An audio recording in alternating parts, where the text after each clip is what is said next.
Good morning. I got two new saws. Well, they're far from new, but they're new to me. This one here is a Busy Bee contractor saw. Cast iron top, cast iron wings, aluminum hand wheels. Everything appears to be in good shape, not too much wear. I'm actually going to be fixing up this saw to the point where I can use it, and that will replace my homemade saw. So why am I getting rid of my homemade table saw? It was my intention all along to build a new table saw, a new homemade table saw, that would fix some of the problems I have with this one. And so as it turns out, this comes earlier than I thought because I found a better saw to base the new one on. And so this is the saw. It's another contractor saw. It's a Delta this time. This one was made in 1994 according to the serial number. It's really well made, and aside from that, it's really well preserved. And one of the reasons why it's so well preserved is because it was completely encased in wax. This is the insert plate right here.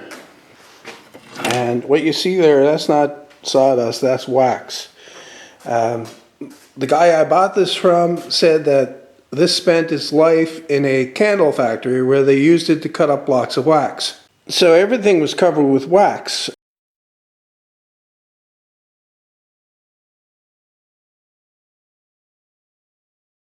The top was in not bad shape. I cleaned it up.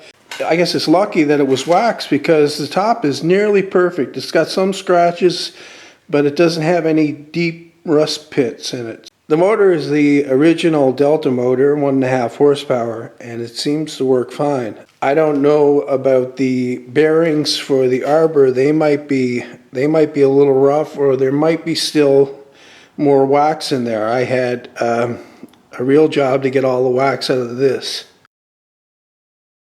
Searching for things that would remove wax on the internet, I found not much. I found lots of people saying that mineral spirits can do it. Yeah, mineral spirits is paint thinner, and that doesn't do it. What I found to be most effective was heat, and direct heat. I put this old cookie tray on top and put parts in that and let it get hot. I actually covered with a towel to keep the heat in, and that melted the wax off the parts.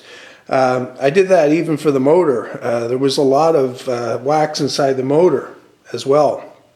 And so when it melted in the tray there, I poured it out on top of this bucket here to solidify. Then I would peel it off and put it in the garbage. And to clean up what was left over, I used lacquer thinner. Lacquer thinner cuts wax.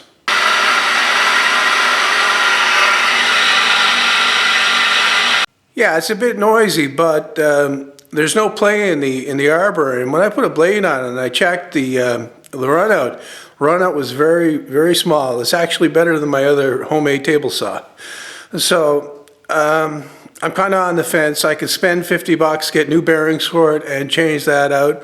Or what I think I'll do is I think I'll leave it, at least for a while, running to see how it holds up. That, like I said, that might be wax, more wax in there. Originally I thought I would temporarily set this up and make a new fence, new Biesmeyer fence system for it.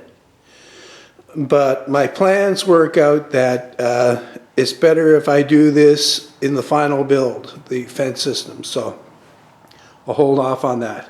Okay, I've started work on the Busy Bee, and I've discovered a problem.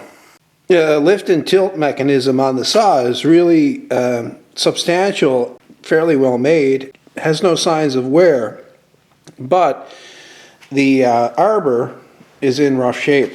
I don't know if you can see that there. The threads are actually damaged on the arbor. And the bearings were worn out also, so I've ordered a new arbor and bearings for the saw. Surprisingly, it was very cheap and available also for a saw of this vintage. I mean, it's nearly 30 years old and I can still get the arbor. And the arbor was only $19. pretty good deal and worth fixing, I believe. I also picked up some steel for the new table saw build. I picked up a 2x2 angle and a sheet. Well, it's not a full sheet, it's just a piece of 1/8 inch steel. Okay, so that's the piece of 1/8 inch steel right there. It's 27 by 44, and that'll give me two side tables, one 12 inches wide and the other one 32 inches wide. I also got this 2x2 steel angle to mount the new fence rail, and a 1-inch piece of cold rolled steel to make a new cam for the fence, and some 1/4 inch steel to make the rest of the parts for the fence. So I've got a lot going on, and I really can't get to any other projects until I get this situation straightened out. At the pace it's going, because I got to order parts and wait for them to come in, it could be a couple weeks. So, but I think the end results will be worth it. When I get the new one done, I want to take the Busy Bee and put a dado blade on it and use that specifically for cutting dados. I'm not going to do anything else with it, just put a new fence on it. It'll actually be the fence from the old saw, and clean up the top, and obviously put the new arbor in and get it working properly. So the new saw is going to be about the same size as the old saw, about the same footprint. It's going to have the same configuration. It's going to have the outfeed table at the back, where there's going to be a little bit of a dust collection bin, and the side tables, it won't have any sliding table though. What I found about the sliding table I have now is that I rarely use it, and when I do, it's very convenient, but I'm thinking that a well-made table saw sled would do the same thing, so I'm just going to do that. Okay, so that's it for now. Over the next couple weeks, I'm going to be doing this, I guess, so I may do an update at some point just to show you how things are going. My first step is to get that Busy Bee working, and I'll update when that happens.